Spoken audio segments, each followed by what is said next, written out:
here this week live from the Dow Championship at the Midland Country Club, where we have been a regular here for about the last 4 or 5 years.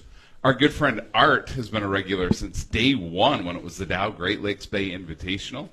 We are guest hosting as Art is really busy this week. He participated in the Pro-Am, and he tee announces all weekend long on hole 1. So if you do come out here, which if you're listening, you need to come out here because it's one of the premier events here in the Great Lakes Bay region. But go to hole 1 when the groups are teeing off, and you will see our very own Art Lewis as the tee host and really the ultimate greeter to the Great Lakes Bay region. And we get the pleasure of being in one of the greatest spots ever. Tara, tell everyone, what are we looking at right now? Hole 18. And how does it look out there today? It is sunny and beautiful, and there's a little breeze, and people are moving around everywhere. It's a country club day. We're going to hear from Tony Stamas later today with the Midland Business Alliance. I'm sure he's fully responsible for today's weather, for how things look. This is how he wants Midland to be, and so he made it happen today, which was great. Tony, if you're listening, we appreciate you. So, folks, if you have not been out, or if you have before and it's been a few years, just a reminder, the tournament is going to take place. It started yesterday. We'll go through Sunday. Tee times today were 7:15 a.m. and the doors opened at 6. The field gets cut today. Today is cut day. They are playing best ball today, so we're going to see phenomenal scoring. Yesterday was alternate shot. Our leaders were at 4 under. There was a pile of teams at 3 under. It's really close. There are probably 10 teams within 2 shots of the lead, so pretty competitive. But today will be the day that teams start to really break away in that best ball format because scores get low on Friday and Sunday. You can get tickets still. If you want to come out daily, it's $10. Go to the Dow Championship website. If you want to come out all weekend long, tickets are $25. If you have children with you, children under 18 can come free with a paying adult. So if you have 2 paying adults, 2 kids can come free. There's a STEM center. There's Golfzilla. Tara, did you hit a golf ball into Golfzilla yet? Not this year. I have in the past. Did you hit Golfzilla, or did you miss, and was that one time that nice old lady got hit from an errant ball off of Golfzilla? We don't talk about that. Okay, totally fair. Bottom line, great events for the kids, great food, and what should be some phenomenal weather. But we are going to talk about that here in a second because there may be and might I just slight add hiccup. that even though you harassed me about bringing my umbrella yesterday, it did not rain. Thanks for bringing it. You're welcome. You know what? You're welcome. We're going to go. Did you bring an umbrella today? No, I did not, just because you harassed me yesterday. I mean, So just so everyone knows, if it rains today, it is not my fault. It's not your fault. Well, we are joined here this morning, here in our first segment, with the general manager of the Midland Country Club, Todd Beals. Good morning, Todd. Good morning. Welcome. So let's talk about weather first, because, right now, Just what you wanted to talk about. right now it does look perfect, but there's a little bit of concern for this afternoon that everyone should at least have on their radar and be aware of, correct? Yes. Yeah. We had a weather-related evacuation a few years ago, and the team handled it great. I think it was 19 minutes or something like that. We were cleared, and then it got sunny again. We enjoyed the rest of the day, and record crowds came out after the fact. So, but we're not going to do that today. You should have brought your umbrella. I know. I thought about it, and I didn't want to take any more harassment. I understand. Totally So- fair. From what we're hearing, though, there could just be a quick sell, kind of these sporadic, quick pop-up thunderstorms, right, Todd? Yeah, and they're safety first, and I just went to an 8:30 safety meeting to talk about it. And there's literally 150 people with just the best plan you could ever have if you have to. So. Was it 2 years ago or so? It rained, and you know what? We had such a great time. We were downstairs in the ballroom, Yeah. a large group of us, and we ended up finding some playing cards, and we were playing goldfish and all sorts of things. Yeah, we break out Just the make the snacks, best of it. Yeah. Break out the Yeah. snacks and something It was to great. drink and ride it out. We got lucky. My daughter, who's here with me again today, job shadowing, judging. We'll give her some title of why she's here, enjoying her summer break. We got lucky, and we were able to hide in the snack bar at the pool area. That's the And best so place. we had food and drinks, and we're like, you know what? Let it keep storming. Let it rain. We were good. We had chicken tenders and cheese sticks. Like it was really a great experience. So, Todd, I have to ask. No, first of all, we're on Friday of tournament week. Yeah. You look relatively well rested Oh, and thanks. upright. I Yeah. would, expect with this kind of undertaking. How long ago? And I have to imagine it's year round. Yeah. But when you talk about getting the grounds prepared for the tournament, how long ago did those preparations start? They work 6 weeks out to start to do the build out. They hold off until the very last minute for like the 18th tee, so that turf survives. But they do it in such a fluid way, and they're kind if we know we have a wedding, so can we hold off on this? Or Father's Day is a very robust day for us here at the club, as you know. They won't do construction on that, and you pack a couple rain days in there just in case. But it's about 6 weeks to build it, and they have everything off site within a 2-week period. And when you say they, is it your regular grounds people, or do you bring in a lot of reinforcements? No, the Outlier team that we work with, led by Wendy Trashin, just does a phenomenal job. And so they're working with the outside vendors to be able to tear down everything, and they're very good about recycling the skirting around the suites and that sort of stuff to be able to do a pull down where they're recycling a great deal of it as well. But it's kind of like going camping. It always takes a lot less time to tear down than it does to get set up. Absolutely. Yeah. So when they came to you with the very first iteration and said, hey, we're thinking about hosting a golf outing and hosting an LPGA championship, how much consternation did you have knowing that you are trying to service your membership and people that pay good money to be Yeah. members here, right?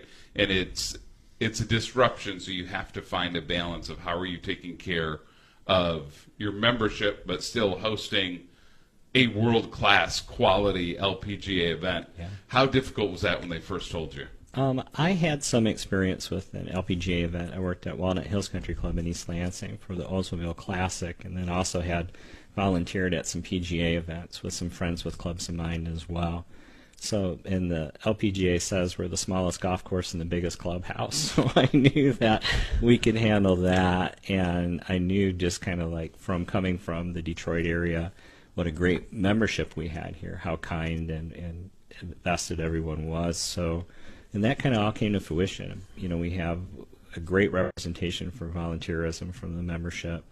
Outlier, the team we talked about previously, they engage the membership and the neighbors very much. Like the Garber Suites that we have at the 18th tee, they're hosting a party, a gratis party for the neighbors on Saturday, and then the members on Sunday. They threw a Masters watch party for us during the PGA Masters where they took care of beverage and drink. So, and we knew it would be good for the community. I just knew we had a lot of work to do as far as getting the golf course ready for conditioning, and then we had to get creative as far as scheduling and how we were going to go about things. Like we do about 18,000 meals over the course of the week, and it's not uncommon for us to do 3,000 or 4,000 in a week, but 18,000 was kind of new to us. So like we have some areas that are underutilized. We fall off of our child care area because the au pairs or the players actually use our child care area, so that all that staff is available. And then the aquatic center, even though it's open, it averages 65 to 75 people a day instead of 400 or 500. So those teams actually fall in to help with hospitality or housekeeping or other areas and shifts. Kind of takes a village to do it, but it's been great. And to see what it does for the community, I think it's what is the financial impact? Close to $50 million since inception, or Yeah, it's phenomenal. They talk $17 million per year of Yeah. economic impact to the Great Lakes Bay region, and it truly is the Great Lakes Bay region.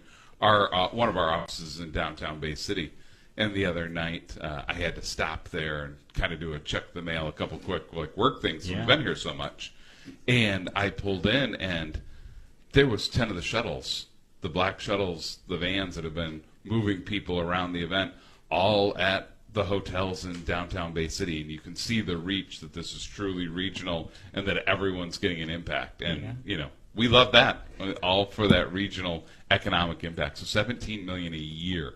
isn't that amazing? And then for nonprofits, and I know you're very active with those as well, but roughly $500,000, a year, so that's $2.5 million over the time. So And that's just through the team up. So yesterday we Yeah. talked with Jason Berry from, Jason Story. or Jason Story, sorry.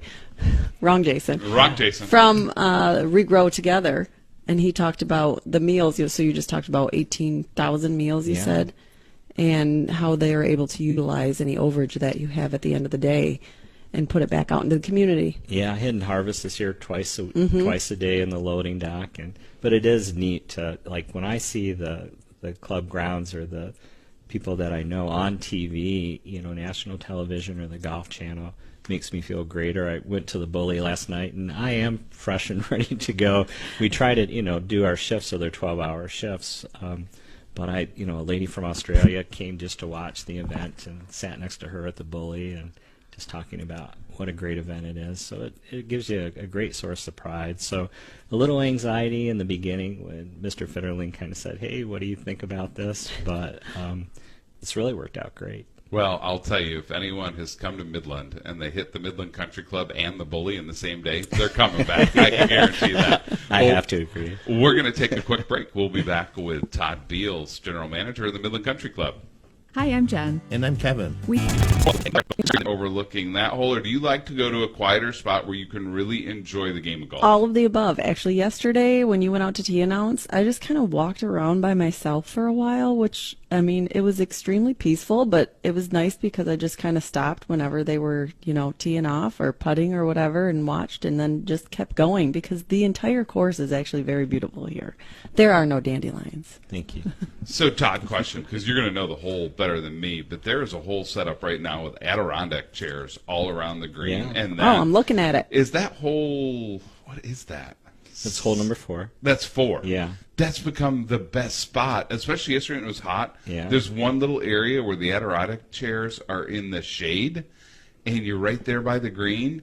It has got to be the greatest setup ever. So, folks that are listening, if you haven't been out here, you're literally sitting in an Adirondack chair right next to the green, and the best they're up women high, golfers too, in so the you get to world. look down yeah. and yeah. But they're like 10 feet away from you, like hitting their Yeah. shots. It's amazing.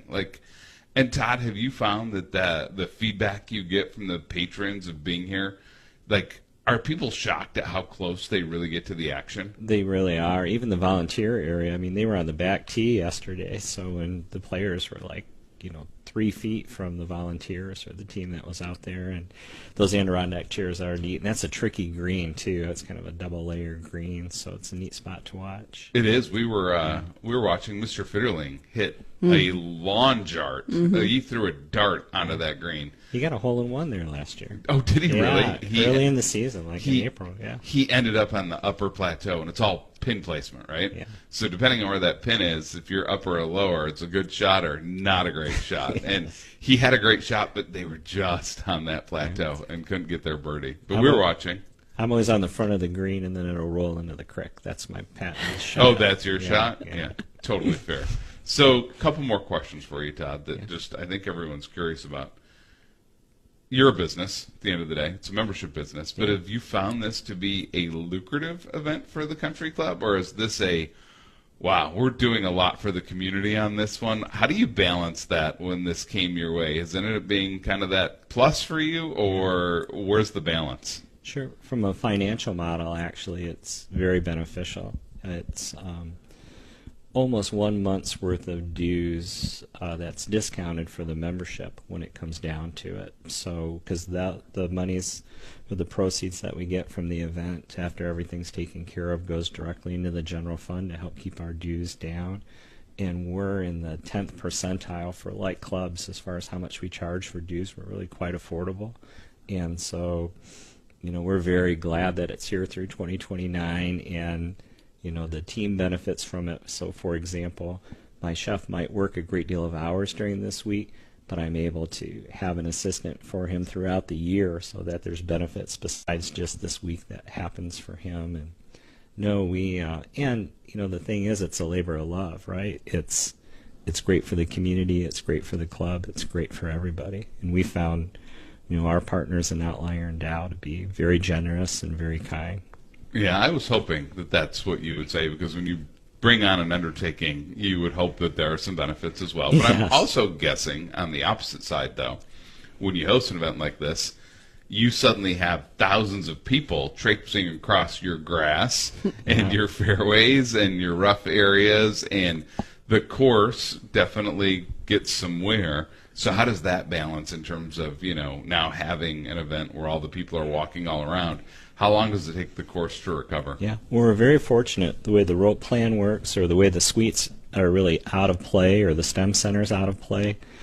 To be honest with you, that'll regrow and heal back in a 5 to 6 week period, and you'll start to see general improvement in 2 to 3 weeks.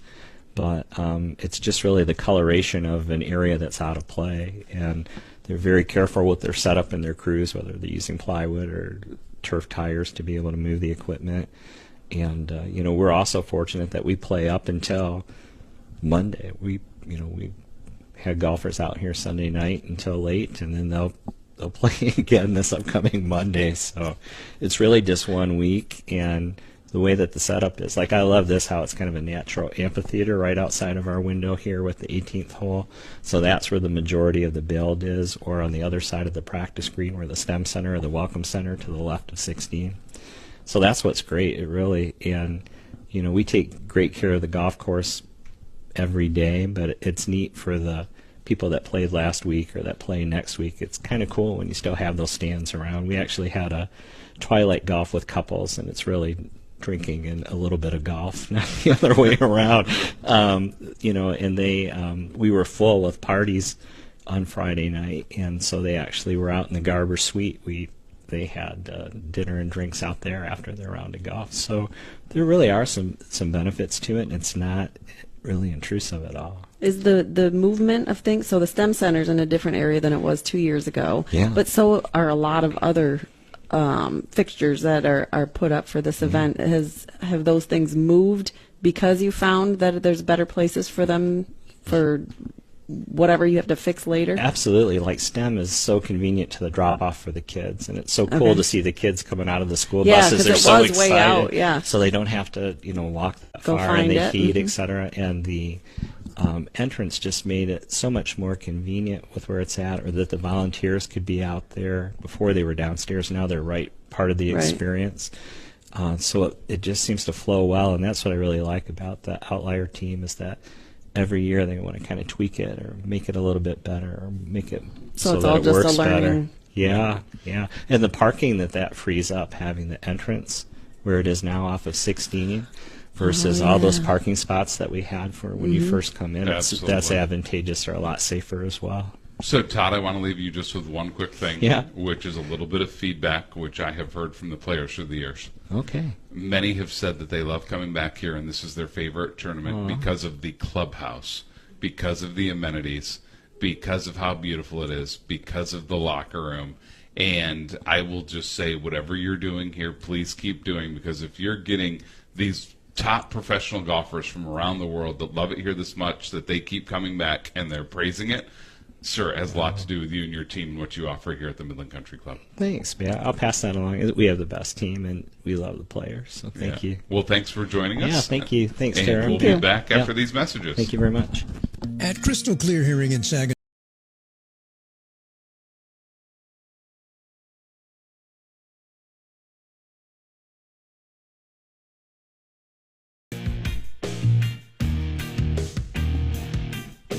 Welcome back to the Art Lewis Show. It's Matt Vaughn and Tara Zaliga. We are live from the Midland Country Club and the Dow Championship Day 2. Folks, I'm not going to lie, it is absolutely spectacularly beautiful out. So if you have an opportunity and you're trying to figure out what is my plan this weekend, your plan needs to be to come to Midland, to the Midland Country Club, and go to the Dow Championship and see the best women golfers in the world competing in what is a spectacular tournament. But honestly, what I would say, it's one of those events that I believe showcases the Great Lakes Bay region as well as anything that we do. The Memorial Cup did a phenomenal job, another example of a great showcase for the region. But this one really shows us off, and I think our true light, and it shows the absolute best of who we are here in our 4 counties. So we love to have guests on that are associated with the Dow Championship. And if you've been listening this week, it's a wide variety of different guests. They may be nonprofit partners. You may hear from folks from STEM. You may hear from folks from First Tee. You kind of name it. All kinds of things that really aren't associated maybe directly with golf itself. And this morning, we're going to continue on that front, and we're joined by our friends from Junior Achievement. So I have Chelsea and Elena with us. I'm going to start with Chelsea Barber, who's a student event coordinator for JA. So for our listeners, not everyone may know who JA is. Can you explain exactly what the organization does here in the region? Sure. Junior Achievement is a nonprofit organization dedicated to providing lessons in financial literacy, work readiness, and entrepreneurship in grades K through 12 and beyond. So we have some traditional programs where volunteers go into classrooms with kits and teach the younger students, as well as high school programs that meet financial literacy standards that they need to graduate, and then some special events like For Our Future that we're talking about today, which is a business pitch competition where students are trying to sell a concessions product at the Dow LPGA tournament based on their product, and we choose 4 teams every year for that. So Elena is one of our wonderful students that was selected her team this year. So Chelsea, I love hearing you talk about financial literacy, right? How often do we hear from people that are like, geez, I wish my children learned how to do their taxes in school. I wish they learned how to balance a checkbook when they're in school. And you often hear parents saying, I wish that there were more practical skills that are sometimes they feel like aren't learned in a K-12 setting. That Junior Achievement really kind of comes in and fills that gap. So I love hearing you talk about financial literacy because even though I have one of my kids with me today, I feel like sometimes their definition of financial literacy is, hey, can I have your credit card, please? And that's a whole different definition of financial literacy. So love the programming that you provide. How many students are part of JA here in our area? Well, Junior Achievement of North Central Michigan, we actually cover 18 counties throughout the central area to the thumb and even a little bit northward from there. So I think our goal this year was to have 510 programs or learning experiences, and that's throughout our counties. We reach thousands of students every year, and we try to grow every year. So I love it. So you have with you today one of our great students. We have Elena Wyrowski with us, who is a Dow Charger, and you're going to be a junior. Hello, Elena. Hi. So you took part in the For Our Future business pitch competition. Tell us about your product and that kind of experience going through the pitch competition. Yeah. So my product is, my business brand is called Sunny Sips, and we are a flavored lemonade business. Overall, this was a really cool experience. I hope to own my own business one day. So this was almost like a trial run. I don't plan to own a lemonade stand in the future, but it's still building those skills. And then having Chelsea and the rest of her team here to help and support me has been a really great experience overall, and I'm so grateful for the opportunity. So flavored lemonades called Sunny Sips. What are your flavored lemonades? Okay, so our first one is inspired, especially, we had to do something for the Dow Championship, so it's called the Diamond Drop, and it is a lemonade with cherry syrup in it, so that's where you get like the cherry drop, and then obviously Dow Diamond is a big name here in Midland, and then next we have the Peach Palmer, which is just a little twist on a classic golf favorite of an Arnold Palmer with peach syrup. And then we have the Charger and the Chemic. Oh, of course. Here we go. Yes. So we have the high school rivalry is another big part of Midland, and I really wanted to incorporate that into my business. So the Charger is lemonade with lime syrup, and the Chemic is lemonade with blue raspberry syrup. Okay, well, thank God that's blue raspberry, because I was worried we were throwing straight chemicals into that last one, that you had a lot of options on which you could go. Yeah. How many people did you compete against? I competed against... There were 14 teams altogether. Yep, and we narrowed it down to the top 5. And 5 were selected this year. So are 2 out one day, or did one team come out during the Pro-Am? How did that work? So today is actually the day where we have 2 teams. In addition to Sunny Sips, we have another group out there today called Par and Pair, and they are selling kebabs, savory and sweet. So there's some chicken and veggie kebabs, as well as cheesecake kebabs and charcuterie kebabs. So thank you for making me hungry, Chelsea and Elena. I am now hungry and thirsty. So today, if I'm out on the course, am I in a spot where I can go get a kebab and a diamond drop? How do I go do this today? Absolutely. We are set up at the For Our Future tent on Green 17, right next to the main concession stand, in between that and the Veterans tent. And they will be open for business here shortly, probably by 10:30, 11.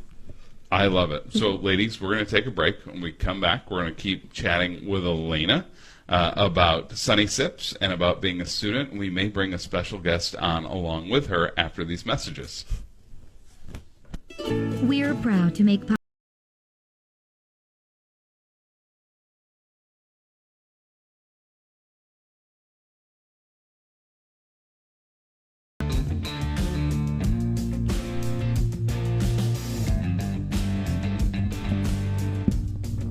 Welcome back to the Art Lewis Show. It's Matt Fallon. I'm joined by Tara Jaliga today, and we are live from the Midland Country Club and the Dow Championship. And going to continue my conversation here with Elena Wyrowski, who is a junior at Dow, who took place in the or participated in the Junior Achievement For Our Future Business Pitch Competition. She was one of 5 winners selected, so she's out on course today with Sunny Sips. So, Elena, question. Is Sunny Sips, did you create it just for this event, or is this going to be a business that's functioning year-round? I did. So this was created specifically for the Dow Championship, and I took that into consideration when I made my concession item, thinking about what's going to be practical when people are, because some people like to walk the course and watch specific players, while others like to just sit down and enjoy watching people putt or tee off.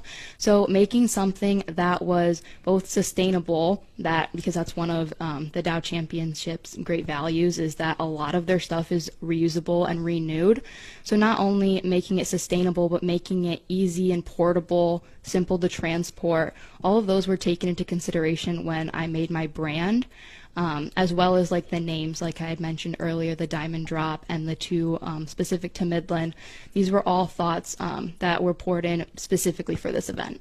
So you're doing exceptionally well by winning this competition. You have a very creative business mind. What do you see in the future? What do you want to do? And is business something you want to continue going into? Do you want to own your own business and be an entrepreneur? What is your life goal, and how do you want to use this to build to that? Yeah, so eventually I do hope to own my own business. This coming fall, I'll be a dual enrolled student at Northwood University, taking business management classes to further just be able to. Northwood does a really good job of creating these experiences and also bringing new opportunities in for their students. So I'm really excited to continue on my path of business and kind of speak with other business like-minded individuals, but I've learned a lot from this program, and I'm hoping to do more with that. So are you excited for today, and are you worried, are you going to get a lot of people coming to try your product? Are you expecting huge lines? What are your thoughts for today? What are your hopes? I'm really excited. I mean, I'd hope to have huge lines. There's nothing wrong with that. So I think I've been planning for this for a while now, a couple months. So even just I feel like you always feel like you've thought of everything and there ends up being something that you haven't. But I think I've put a lot of time and effort into this and making sure that it runs smoothly and that I feel prepared going into it. So yeah, I'm hoping to have super long lines and hopefully we'll sell out. So I'm going to turn it to our next guest, Miss Alexandra Fallon, who's joining us, because we're taking advantage of the fact that we have 2 high school students here from the region who live here in the region together.